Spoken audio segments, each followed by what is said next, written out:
I've been a member of the group since the beginning, in our little tiny dingy office. That was amazing. There was like 6 people there, right? And this is just, what, 4 months later now? Yeah. That's amazing. And this meetup group really has inspired me as well to move ahead with this. So this is my sort of journey. November 2013, I got my VK1, the Developers Kit 1.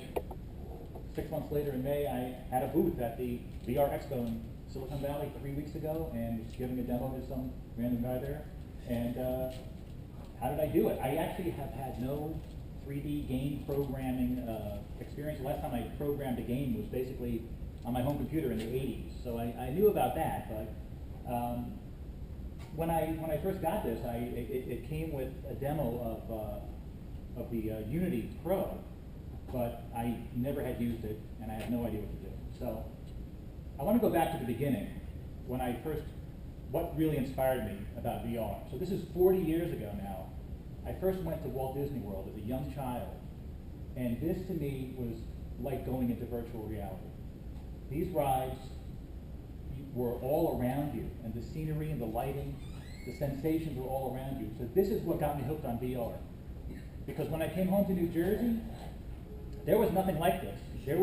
And it haunted me my whole life. We would go there every couple summers, go down to Disney World, and you'd be able to enter these worlds. I always wished that they could go on longer, that you could explore deeper into them. Pirates of the Caribbean, that you could take alternate pathways and go different places. So this was a dream of mine for so long, to work in this field, create these kind of rides and experiences that were so influential on me. So then, 20 years later, we get to 1992. And this is a picture from a book. I actually bought this book in 1992. And me and everyone else thought that VR was here. It was finally here. And I have a magazine. I just found this morning. It's the Virtual Reality Special Report, 1993. There was a lot of hype about it back then. And I was caught up in it. And I thought, finally, I can make my rides. I can do this. And, well, you all know what happened. It didn't happen. So now that's part of what inspired me. So I decided, I got my rift, I'm going to create a project called Night Station VR. And it was inspired by those Disney rides. I wanted to see if I made a ride, would it feel the same way as being in those Disney rides? Because it's a certain feeling, it's an aesthetic experience that I can't really describe. I just know what it feels like to be in those kind of rides. And a lot of the demos hinted at that, but I wanted to create something for myself and also to demonstrate to other people my idea. So I was faced with, what am I going to use to create a VR experience? Now there's other ways to do it, but right now it's pretty much Unity and Unreal Engine. These are the 2 big engines that you can create experiences for the Oculus Rift. There's other things, you could use OpenSim and other things, but these are the 2 big ones. So I got a 4-month free trial with my DK1, so that's the one I went with. What I put up here is right now, the pricing structure. I think just recently Unreal Engine really reduced their price. And correct me if I'm wrong, but it's only $90 a month, and you just have to pay them 5% of your gross revenue. They actually just changed that too. Oh, yeah? 5% of gross revenue over $3,000 per quarter. Oh, really? So you might not have paid them anything? Right. Over I what? recently did that, but I think Over 3,000, what'd you say? Per 3,000 gross revenue is when the licensing. 3,000 per quarter is when the 5% kicks in. Okay. So Unity is basically, you got to pay $1,500 for it. You don't have any royalties. That's a lot of money, or $75 a month. But I think it's sort of the same when you add it up. Right now, if you buy Unity Pro 4, you will get a 5 license as well, and you can get a 30-day free trial. So I went with Unity. I never used Unreal Engine, but I'm assuming that they're sort of equivalent. But as far as the pricing goes, I mean, $1,500 versus $19, I don't know. But I went with Unity. I found Unity very easy to use. And here's Unity. This is what Unity looks like. And I know Photoshop very well, so this is something that sort of kind of is like Photoshop. This is like layers over here, the main screen where you can zoom around and look at things, all your assets. There was a bit of a learning curve at first, but it's something that if you have experience with any kind of computer programming, this kind of thing, editors basically, not really programming, but editors, you should be able to navigate in there.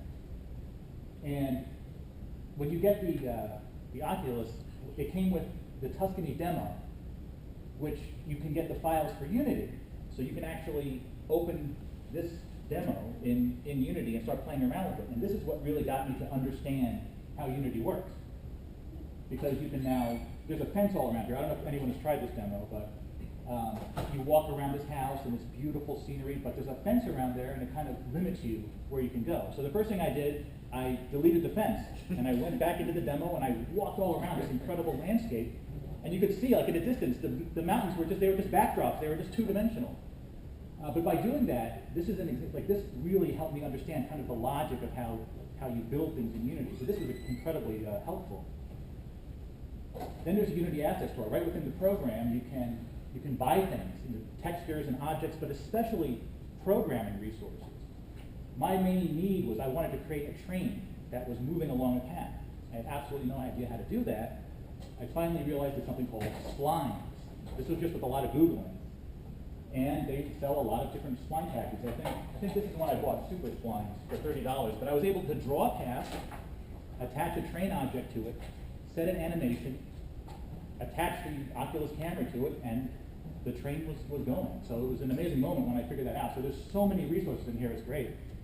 Now also, you can get a lot of free objects online that are actually licensed. You can use them for any use, commercial or anything else. Here's just a couple sites I found. Archive3D.net.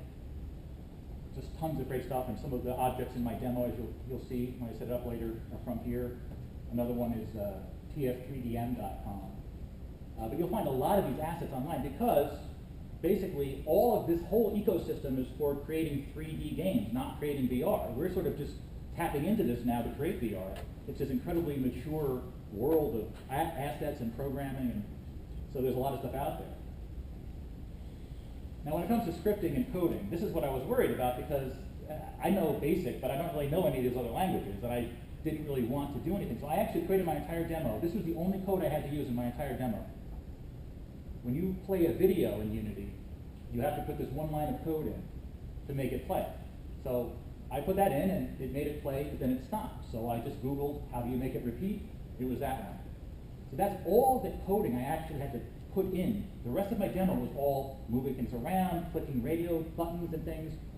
So it's really easy to create something. I remember back in the 80s when you wrote a game, you just had to write the entire thing. Everything was in your code. This is just basically an editor. So it's a lot easier than you might think. So when I had my first demo that was very rudimentary, I uploaded it to the Oculus developer forums in the works in progress area. And this is a great place because these are people that have rips. This was a few months ago too. They have rips, and I got some feedback on it. So it was a great way to start getting feedback on the program. So then when I finally got my final demo, Night Station Ride 1, the one that I felt was good enough, I submitted it to the Oculus VR Share. And strangely, there's only a couple hundred demos on there. I thought there would be more. So I went through the process of submitting it, and they accepted it. There's only been 231 downloads, though, in about a month and a half, so I thought there would be a few more. But these are all great ways of this is all free, by the way. All of these things are, interacting with them, having them host this is all free. So once I had this, then came the VR Expo. And because I had the demo, and it's still a very rudimentary demo, and I'm still a beginner, but I felt it was good enough to show. So I set up my booth with the rip, and I'll set it up here as well, and got a lot of positive comments, and it was a great experience. So this is something, I achieved this without really doing any programming or having to do anything all that complicated. And I think the experience it's a proof of concept. It did give me that feeling that I was looking for. So into the future, I think it's the one thing I learned from the VR Expo is I don't think anyone quite has an idea exactly what's going on with VR right now. But that makes it very, very exciting. And it can go in any direction. It could be, could go back into, it could hibernate again for another 20 years, or it could become huge. I think it's going to be sort of somewhere in between. But I'm very excited about working on my next demo, and I hope I've inspired someone to work on it. Thank you.